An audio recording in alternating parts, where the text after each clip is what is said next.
जर का मुख्यमंत्र्यांनी कायदा बनवला नाही, फाशी जर दिली नाही, सेपरेट बेंच दिला नाही किंवा एन्काउंटर जर केला नाही, पुन्हा या रस्त्यावर मंत्र्यांनी पाय नाही ठेवायचा.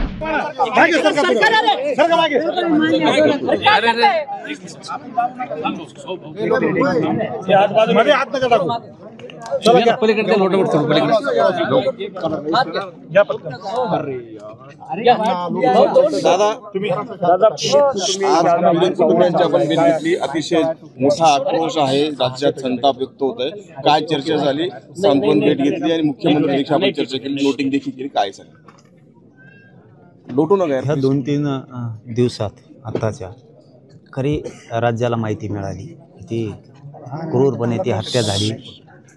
3 वर्षाच्या मुलीवरती बलात्कार केला जातो.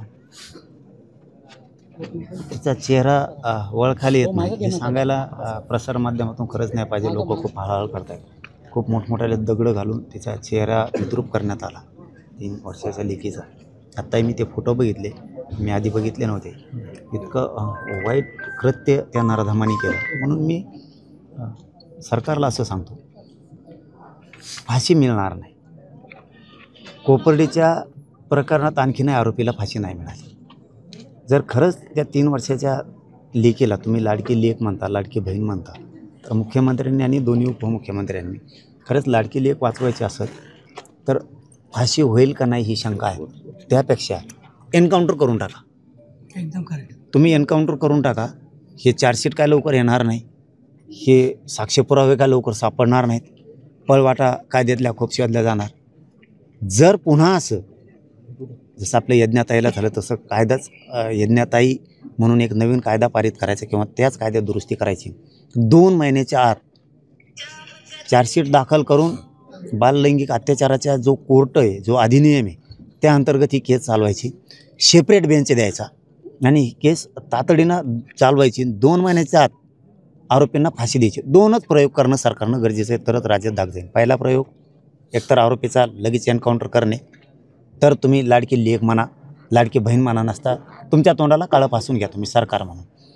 नसता फोटो बघितल्याच्या नंतर कॅबिनेटमध्ये कायद्यात दुरुस्ती करण्याचा, कायदा पारित करण्याचा विधेयकच आणणार हे मी छाती ठोकून सांगतो. फक्त एकदा त्या ताईचे फोटो मुख्यमंत्र्यांनी बघावं, ते कायद्यात बदल करतील. पण आता पुढच्या काळात असाच कायदा होणं गरजेचं आहे. ताबडतोब चार्जशीट, 1 महिन्याच्या आत चार्जशीट, 2ऱ्या महिन्यात लगेच केस बोर्डावरती आणि लगेच फाशी. तर दरारा बसत नाही तर बसत नाही, नसता इनकाउंटर. खेळ खालास. कायदा करतील अशी तुम्हाला गॅरंटी का? फोटो बघितला तर करतील. त्यांना जर लाडकी बहीण वाटते आणि त्या लाडक्या बहिणीची लाडकी लेक जर वाटते आणि त्यांना जर ही लाडकी लेक वाटत असेल, त्यांनी फक्त त्या लेकीचा एकदा फोटो बघावा, कायदाच बनवतील. जर नाही बनवला, फोटो बघून जर त्यांनी कायदा नाही बनवला, इतका निर्दयी काळजाचा मुख्यमंत्री पुन्हा महाराष्ट्रात होणार नाही. त्यानंतर तुमची भूमिका काय असेल? मी तर पूर्ण राज्यात शब्द दिला कुटुंबाला. कुटुंब जिथं जिथं उभा राहील म्हणून तिथं तिथं उभा राहायला मी तयार आहे. ते म्हणतील त्या पद्धतीचं आंदोलन करायला तयार आहे.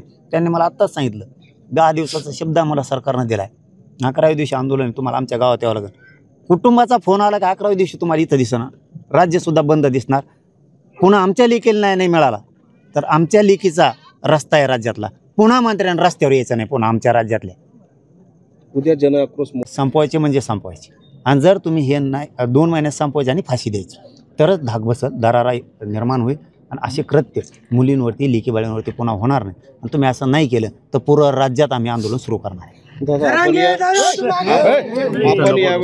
आपण यावेळी इथं सत्तेत असलेले झिरवाळ देखील होतात आणि मुख्यमंत्र्यांची बोलणं केलं आणि काही नोटिंग अर्ज तयार करून आपण दिलं, काय सांगा? हा, मी मंत्री महोदय झिरवळ साहेबांच्या लक्षात राहू नये किंवा राहणार नाही म्हणून काही गोष्टी लिहिल्या, काही कुटुंबालाही लिहायचं सांगितलं की याच्यात उज्ज्वल निकम साहेबाची तातडीनं घोषणा करा तुम्ही. मी आता गाडीत बसलं की मुख्यमंत्र्यांशी बोलणार आहे, दोनही उपमुख्यमंत्र्यांना बोलणार आहे.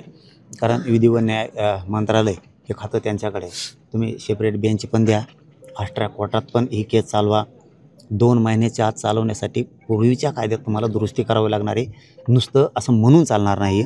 येत्या कॅबिनेटला मंगळवारी तुम्ही कायद्यात तरतूद करा या विषयाची आणि कायदा दुरुस्त करून तो कडक करा, ही मागणी करणार आहे. एन्काउंटरच्या बद्दलसुद्धा बोलणार आहे. तुम्हाला जर ते होणार नसेल तर तुम्हाला एन्काउंटर करावं लागणार आहे. नसतं राज्यात मात्र आता आम्ही तुम्हाला मग नाही फिरू द्या. आणि नाशिक जिल्ह्यातल्या सगळ्या बांधवांना, सगळ्या जाती धर्माच्यांना मी आवाहन करून, हात जोडून विनंती करून सांगतो मालेगावकरांनी आपल्या लेकीसाठी उठाव केला न्यायासाठी. पूर्ण नाशिक जिल्हा बंदची लगेच हाक द्या, म्हणजे टप्प्याटप्प्यात पूर्ण राज्य बंदची आपल्याला हक द्यायची. आणि त्याच्यात पूर्ण ताकदीनं मी उतरणार आहे की पूर्ण राज्य टप्प्याटप्प्यानं बंद होणार. आणि याच्याही पुढे सांगतो, जिल्हे तर सगळे बंद होणारच. जर का मुख्यमंत्र्यांनी कायदा बनवला नाही, फाशी जर दिली नाही, सेपरेट बेंच दिला नाही, उज्ज्वल निकम साहेबांची नियुक्ती केली नाही, बाललैंगिक अत्याचाराच्या अंतर्गत त्या कोर्टात जर ही केस चालवली नाही फास्ट ट्रॅकमध्ये, किंवा एन्काउंटर जर केला नाही, ही जी आमची यज्ञताई आहे ना, या महाराष्ट्रातल्या करोडो लाडक्या लेकीचे रस्ते आहेत राज्यात. पुन्हा या रस्त्यावर मंत्र्यांनी पाय नाही ठेवायचा. पुन्हा इथं झक मारायची नाही आमच्या राज्यात. पुन्हा रस्त्यावर नाही यायचं. आणि आम्ही राजकारणी बेगडे नाहीत. आम्हाला कायदा तोडायला लावू नका. कायदा होईलच. कायदा तोडायला लावू नका एवढीच आमची मागणी. तुम्ही कडक कायदा करा. पुन्हा राज्यात यज्ञताईसारखे प्रकार होणार नाहीत याची काळजी मुख्यमंत्र्यांनी घ्यावा. नसतात तुम्हाला माहिती एकदा आम्ही रस्त्यावर उतरल्यावर काय करतो. कडक करू असं फक्त सांगितलं जातं, परंतु त्याच्याबद्दल कुठली तरतूद या ठिकाणी होत नाही आणि अंमलबजावणी होत नाही. भया काय असतं माहिती आहे का, त्या ताकदीनं लावून धरायला लागतं. नुसती घटना घडली की बोल घेवड्यासारखं नेत्यांनी जमायचं आणि कुटुंबाच्या अवतीभोवती बसायचं आणि आम्ही तुमच्या दुःखात सहभागी आहेत म्हणायचं, बेगडेपणा करायचं आणि घरी जाऊन झोपायचं. याने कायद्यात बदल होणार नाही, राज्यात कोणालाही न्याय मिळणार नाही. तुम्ही इथं जात शोधू नका, इथं माणुसकी शोधा आणि एक लेख शोधा.